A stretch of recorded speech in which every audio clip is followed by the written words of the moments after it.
Hey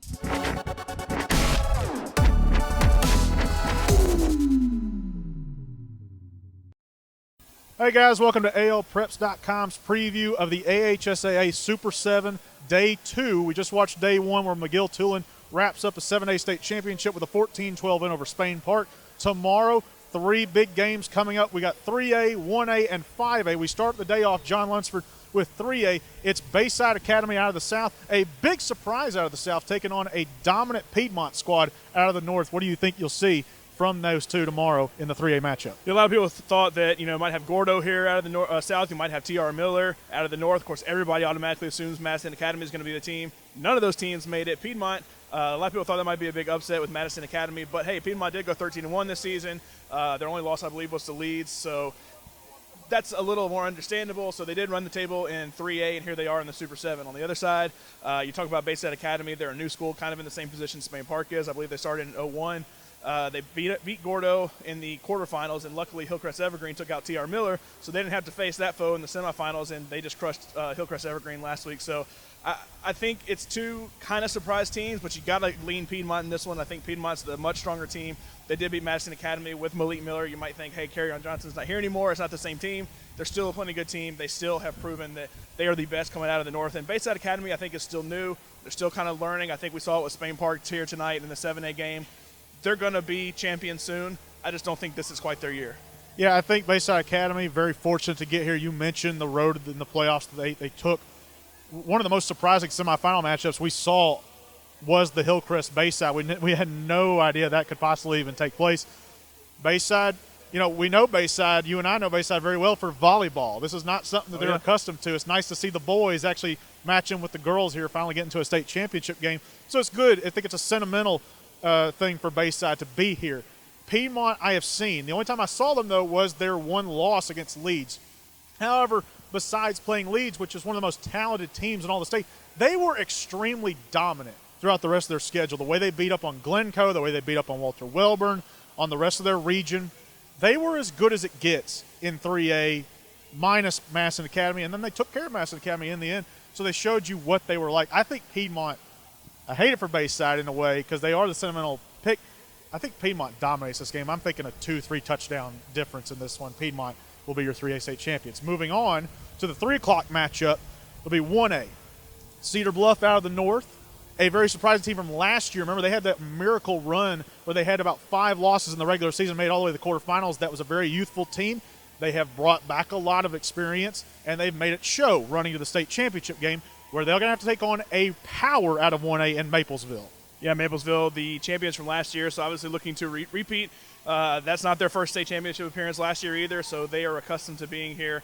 I think when it comes to the big stage, they definitely shine brightest. They have shown all throughout the playoffs, really no contest with anybody they've played so far out of the South. Cedar Bluff, a little bit of a challenge with Decatur Heritage in the last round. They had to kind of go to a shootout to win that game.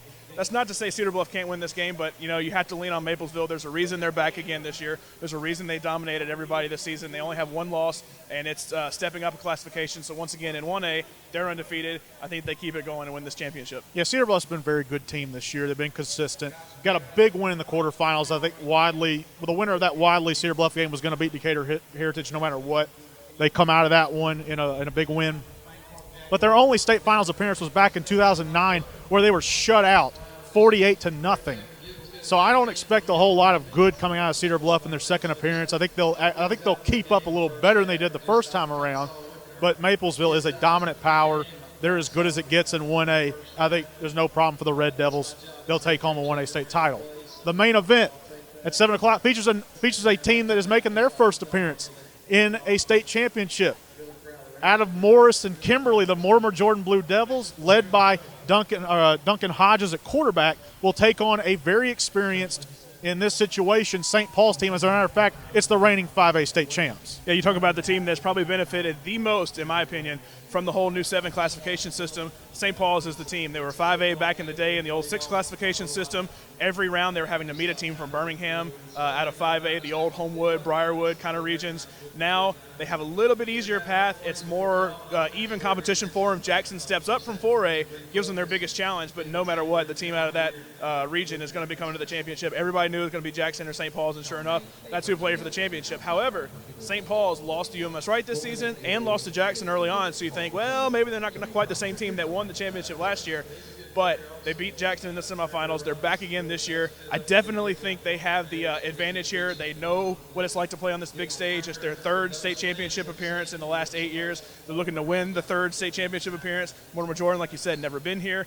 But Mortimer Jordan has proven that they have improved so much since the regular season. They lost to Alexandria. You saw that game. You can talk about that more than I can. But Alexandria, only threw 3 passes all game? Yeah, 3 passes the entire game, and actually doubled that in the rematch. And so you talk about, okay, well, they can clearly run a ground and pound, run the ball, run an option. It doesn't matter. They run the ball, they're going to score. Well, guess what? Guntersville comes in, and Mortimer Jordan blanks them. Jordan Bentley, probably one of the Mr. Football candidates in my opinion. Outstanding stats all season long, and Mortimer Jordan blanks them. That shows that they've learned how to stop the run, and hey, guess what? They go to Alexandria in the semifinals. It took overtime, but they did win. So Mortimer Jordan definitely up for the challenge, but St. Paul's, I think, going to be a little too much and a little too experienced for them. Yeah, I could tell you from experience it is very tough to go into Lou Scale Stadium in what they like to call Death Valley out in Alexandria and steal a victory, especially with the way they did it.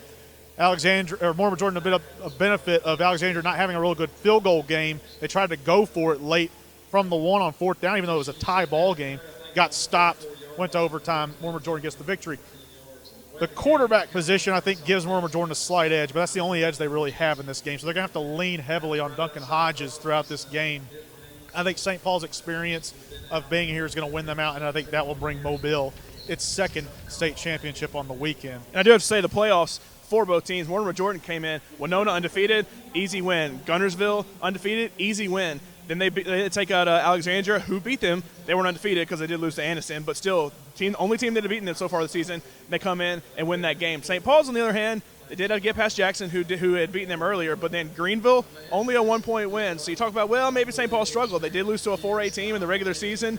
Maybe it's not the same St. Paul's team, but it all comes down to experience. I played on this stage multiple times, and trust me, the second time you play on this stage is 10 times easier, and you feel way more confident than the first time you play on this stage. So I think St. Paul's is going to be able to do that. Well, for Mortimer Jordan, one thing that can't be said about them that can be said about Bayside is that they had an easy road to get here. They did not. They took care of business. They got here. They avenged their only loss, so it sets up well for Mortimer Jordan, at least from that respect. It should be a good one. I'm expecting a high-scoring game out of that one, much more so than we had here tonight. Oh, yeah, absolutely. So that's it for a preview of the Thursday matchups. We'll be back tomorrow night to recap all 3 games. We'll also give you a preview of Friday, including the big matchup, the main event out of 6A, Clay Chalkville taking on Spanish Fort. He's John Lunsford. I'm Aaron Daniel. We appreciate you tuning into the ALPreps.com preview of the Thursday games from the AHSAA Super 7.